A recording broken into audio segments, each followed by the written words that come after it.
നഴ്സുമാരുടെ value എന്താണെന്ന് അവർ തിരിച്ചറിയാത്തതുകൊണ്ടാണ് കാണാത്തത് തോന്നുന്നത്. തിരിച്ചറിയും വാല്യൂ എന്താന്ന്. ഇന്ന് എത്ര ആൾക്കാർ വരുന്നുണ്ട്, അതിന്റെ വാല്യൂ എന്താണെന്ന് ഇന്ന് തിരിച്ചറിയും, അല്ലെങ്കിൽ നാളെ തിരിച്ചറിയും. അതിന്റെ തിരിച്ചറിവ് വന്നിട്ടേ ഞങ്ങൾ ഈ സമരം നിർത്തത്തുള്ളൂ. എന്തൊക്കെ പറഞ്ഞിട്ടും എന്തൊക്കെ ചെയ്തിട്ടും വെയിറ്റ് ചെയ്തിട്ടും ഒന്നിനും ആ ഒരു പ്രാബല്യം കാണാത്തത് കൊണ്ട് സമരമാണ് അവസാനത്തെ ഒരു വഴിയെന്ന് ഞങ്ങൾ തിരിച്ചറിഞ്ഞു. അതിലൂടെ സമരത്തിലേക്ക് തന്നെ പോകുന്നു.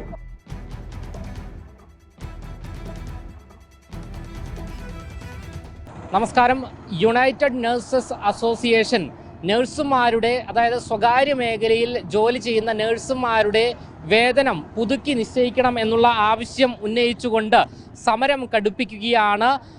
കേരളത്തിലെ സ്വകാര്യ ആശുപത്രികളായ, അതായത് 400-ലധികം വരുന്ന സ്വകാര്യ ആശുപത്രികളിലെ നഴ്സുമാർ നിലവിലിപ്പോൾ തലസ്ഥാനത്ത് എത്തിച്ചേർന്നിരിക്കുകയാണ്. 20-25,000 എണ്ണം വരുന്ന നഴ്സുമാരാണ് തലസ്ഥാനത്ത് എത്തിയിരിക്കുന്നത്. അവരുടെ മിനിമം വേതനം പുതുക്കി നിശ്ചയിക്കുക, അതായത് 40,000 രൂപയായി വർദ്ധിപ്പിക്കുക എന്നുള്ള ആവശ്യമാണ് അവർ ഉന്നയിക്കുന്നത്. ഇതിനു മുൻപും ഇവർ സമരം നടത്തിയിരുന്നു, എന്നാൽ യാതൊരുവിധ നടപടിയും സ്വീകരിച്ചിരുന്നില്ല അധികൃതർ. ഇതിന് പിന്നാലെയാണ് വീണ്ടും ഇവർ കടുത്ത സമരത്തിലേക്ക് നീങ്ങുന്നത്. ഇത് സ്വകാര്യ മേഖലയിലെ, അതായത് സ്വകാര്യ ആശുപത്രികളുടെ പ്രവർത്തനത്തെ തന്നെ വലിയ രീതിയിൽ ബാധിക്കുന്ന വിധത്തിലേക്ക് മാറിയിരിക്കുന്നു എന്നുള്ളതാണ്. നമ്മൾ ഓർക്കേണ്ടത്, ഇവിടെ നമുക്ക് സർക്കാർ ആശുപത്രികളിൽ പോയാൽ വയറിലും തലയിലുമെല്ലാം തന്നെ കത്രിക തുന്നിച്ചേർക്കുന്ന അവസ്ഥയാണ് പലരും ഇന്ന്. അതുകൊണ്ട് തന്നെ സ്വകാര്യ ആശുപത്രികളെ ആശ്രയിക്കേണ്ട ഒരു അവസ്ഥയിലേക്ക് മാറുന്നു. നിരവധി ആളുകൾ സ്വകാര്യ ആശുപത്രികളെ ആശ്രയിക്കുന്നു. എന്നിട്ട് പോലും ഈ സ്വകാര്യ ആശുപത്രികളിൽ ജോലി ചെയ്യുന്ന നഴ്സുമാർക്ക് കൃത്യമായി ശമ്പളം നൽകുവാനോ അവരുടെ വേതനം വർദ്ധിപ്പിക്കുവാനോ ഒന്നും തന്നെ സർക്കാർ യാതൊരുവിധ നടപടിയും സ്വീകരിക്കുന്നില്ല. ഇതിന് പിന്നാലെയാണ് നഴ്സുമാർ യുണൈറ്റഡ് നഴ്സസ് അസോസിയേഷന്റെ നേതൃത്വത്തിൽ ഇത്തരത്തിൽ കടുത്ത സമരത്തിലേക്ക് നഴ്സുമാർ നീങ്ങുന്നത്. സമരം ഇന്നോ ഇന്നലെയോ തുടങ്ങിയതല്ലോ, എന്തുകൊണ്ടാണ് സർക്കാർ നിങ്ങളുടെ കാര്യത്തിൽ ഒരു തീരുമാനം എടുക്കാത്തത്? ഇന്നെന്തായാലും തീരുമാനം എടുക്കണം സർക്കാർ. തീരുമാനം എടുക്കാൻ വേണ്ടിയിട്ടാണല്ലോ ഞങ്ങൾ ഇതുപോലെ സമരം തുടരുന്നത്. എന്തുകൊണ്ടായിരിക്കും തീരുമാനം എടുക്കാത്തത്? അത് അതിന്റെ വാല്യൂ എന്താണെന്ന് അവർ കാണുന്നില്ല. നഴ്സുമാരുടെ വാല്യൂ എന്താണെന്ന് അവർ തിരിച്ചറിയാത്തതുകൊണ്ടാണ് കാണാത്തത് തോന്നുന്നത്. തിരിച്ചറിയും വാല്യൂ എന്താന്ന്. ഇന്ന് എത്ര ആൾക്കാർ വരുന്നുണ്ട്, അതിന്റെ വാല്യൂ എന്താണെന്ന് ഇന്ന് തിരിച്ചറിയും, അല്ലെങ്കിൽ നാളെ തിരിച്ചറിയും. അതിന്റെ തിരിച്ചറിവ് വന്നിട്ടേ ഞങ്ങൾ ഈ സമരം നിർത്തത്തുള്ളൂ. അതാണ് ഞങ്ങളുടെ തീരുമാനം. നമ്മുടെ സംസ്ഥാനത്ത് സർക്കാർ ആശുപത്രികളിൽ പോകാൻ പറ്റാത്ത സാഹചര്യമാണ് പൊതുജനങ്ങൾക്കുള്ളത്. അതുകൊണ്ട് തന്നെ സ്വകാര്യ ആശുപത്രികളെയാണ് പലരും പൊതുജനങ്ങൾ ആശ്രയിക്കുന്നത് കൂടുതലും. അപ്പോൾ നിങ്ങൾ ഈ സമരം നടത്തിക്കഴിഞ്ഞാൽ ഈ സ്വകാര്യ മേഖലയിലുള്ള ഈ ആശുപത്രിയുടെ പ്രവർത്തനവും നിശ്ചലമാവുകയല്ലേ ചെയ്യുന്നത്? എനിക്കത് തോന്നുന്നില്ല, നിശ്ചലമാവുന്ന എനിക്ക് തോന്നുന്നില്ല. അത് പ്രൈവറ്റ് ആണെങ്കിലും ഗവൺമെന്റ് ആണെങ്കിലും തുല്യ രീതിയിൽ തന്നെ പോകുമെന്നാണ് എനിക്ക് തോന്നുന്നത്. കാരണം ഞാനൊരു ഗവൺമെന്റിൽ വർക്ക് ചെയ്തിട്ടുള്ളതാണ്, പ്രൈവറ്റിലും വർക്ക് ചെയ്തിട്ടുള്ള ഒരു നേഴ്സാണ്.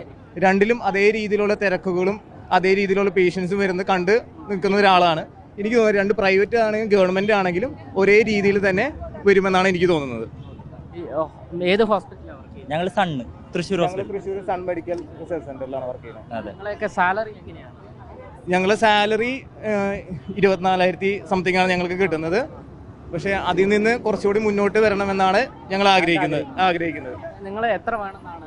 ഞങ്ങളിപ്പോൾ സമരം വയ്ക്കുന്നത് 40,000 അടിസ്ഥാന ശമ്പളം എന്ന് വേണമെന്നാണ് ഞങ്ങൾ ആഗ്രഹിക്കുന്നത്. അതിനുവേണ്ടിയാണ് ഞങ്ങൾ സമരം ചെയ്യുന്നത്. ഈ സമരം നേരത്തെ നമ്മൾ പറഞ്ഞതുപോലെ ഇന്നോ ഇന്നലെയോ തുടങ്ങിയ സമരമല്ല. ഈ സമരം ചെയ്ത് സാലറി മേടിക്കേണ്ട ഒരു സാഹചര്യത്തിലേക്ക് എത്തിച്ചേർന്നത് അത് നമ്മൾ എന്തൊക്കെ പറഞ്ഞിട്ടും എന്തൊക്കെ ചെയ്തിട്ടും വെയിറ്റ് ചെയ്തിട്ടും ഒന്നിനും ആ ഒരു പ്രാബല്യം കാണാത്തത് കൊണ്ട് സമരമാണ് അവസാനത്തെ ഒരു വഴിയെന്ന് ഞങ്ങൾ തിരിച്ചറിഞ്ഞു. അതിലൂടെ സമരത്തിലേക്ക് തന്നെ പോകുന്നു. നിർബന്ധിതരാവുകയാണ്. അതെ. ഇതാണ് നഴ്സുമാരുടെ പ്രതികരണം. പേരെന്താണ്? അലനാണ് നമ്മളോട് ഇപ്പോൾ പ്രതികരിച്ചത്. സമരം ചെയ്തു കഴിഞ്ഞാലേ കൃത്യമായി വേതനം ലഭിക്കൂ, അല്ലെങ്കിൽ ഈ വേതനത്തിലൊരു പുതുക്കി നിശ്ചയിക്കുന്ന ഒരു നടപടി സർക്കാർ സ്വീകരിക്കൂ എന്നുള്ളൊരവസ്ഥയിലേക്ക് നിലവിലിപ്പോൾ മാറിയിരിക്കുന്നു. 40,000 രൂപ അടിസ്ഥാന ശമ്പളം വേണമെന്നുള്ള ആവശ്യമാണ് നിലവിലിപ്പോൾ യുണൈറ്റഡ് നഴ്സസ് അസോസിയേഷൻ പറയുന്നത്. എന്തായാലും ഇതിനു മുൻപും സമരം നടത്തിയിരുന്നു സമാനമായ രീതിയിൽ. ഇന്ന് തലസ്ഥാനത്ത് 20,000-ലധികം വരുന്ന നഴ്സുമാരാണ് തലസ്ഥാനത്ത് എത്തിച്ചേർന്നിരിക്കുന്നത്. അവരുടെ മിനിമം വേതനം പുതുക്കി നിശ്ചയിക്കണമെന്നുള്ള കൃത്യമായുള്ള ആവശ്യമാണ് അവർ ഉന്നയിക്കുന്നത്. ഇക്കഴിഞ്ഞ ആഴ്ചയും യുണൈറ്റഡ് നഴ്സസ് അസോസിയേഷൻ ഇത്തരത്തിൽ സമാനമായ സമരം നടത്തിയിരുന്നു. യാതൊരു രാഷ്ട്രീയ പാർട്ടികളും ഒരക്ഷരം പോലും ഈ ഒരു സമരവുമായി ബന്ധപ്പെട്ട് വാ തുറന്നിട്ടില്ല എന്നുള്ളതാണ് യാഥാർത്ഥ്യം. ഇനിയെങ്കിലും ഇവർ കടുത്ത സമരത്തിലേക്ക് നീങ്ങുകയാണ്. അതുകൊണ്ട് തന്നെ ഇനിയെങ്കിലും രാഷ്ട്രീയ പാർട്ടികളും സർക്കാരും കണ്ണു തുറക്കുമെന്നുള്ള പ്രതീക്ഷയാണ് അവർ നമ്മളോട് പങ്കുവയ്ക്കുന്നത്. ഇതല്ലാതെ ഈ സമരമല്ലാതെ മറ്റൊരു മാർഗമില്ല. സമരം ചെയ്താലേ നമ്മുടെ സംസ്ഥാനത്ത് കൂലിയും കൃത്യമായുള്ള വേതനവും ലഭിക്കുകയുള്ളൂ എന്നുള്ള ചോദ്യവുമാണ് ഉയർന്നു വരുന്നത്. മുൻപ് ആശാ വർക്കർമാർ സമരം ചെയ്തത് നമ്മൾ കണ്ടതാണ്. ആശാവർക്കർമാർക്ക് ഇപ്പോഴും അവർ സമരം ചെയ്തുകൊണ്ടിരിക്കുകയാണ്. ജനുവരിയിലെ ഉൾപ്പെടെ അവർക്ക് കൃത്യമായി വേതനം ലഭിക്കുന്നില്ല എന്നുള്ള ആരോപണമാണ് അവർ ഉന്നയിക്കുന്നത്. ഈ സമരം ചെയ്തു കഴിഞ്ഞാൽ സർക്കാരിനും സമരക്കാരോട് വിരോധമാണ്, ധാർഷ്ട്യമാണ്.